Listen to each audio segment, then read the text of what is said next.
والاخوان غادي نرجعوا ان شاء الله للساعه القديمه ديالنا، الساعه الاصليه اللي خلقها لنا الله في المغرب، غادي نتمشاو عليها ان شاء الله بدايه من هذا التوقيت.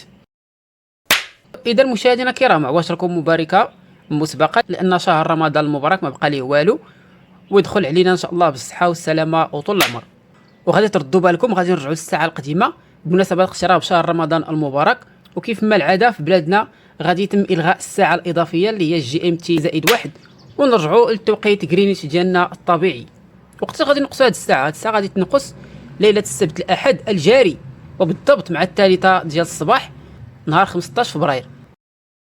شنو خاصك دير؟ غادي تنقص ساعه من المكانه ديالك. الا كانت 3 ديال الصباح غادي تردا 2 ديال الصباح. اغلب الهواتف الذكيه كتبدل الساعه بوحدها، غير تاكد باللي التوقيت التلقائي خدام. هذا التغيير كيجي باش يسهل علينا الصيام ويكون الوقت مناسب للعبادات والاجواء الرمضانيه. عواشركم مبروكه، ودخل عليكم هذا الشهر بالصحه والسلامه ان شاء الله. ما تنساوش ديروا لنا اعجاب واشتراك، وشكرا لكم على المشاهده، والى اللقاء.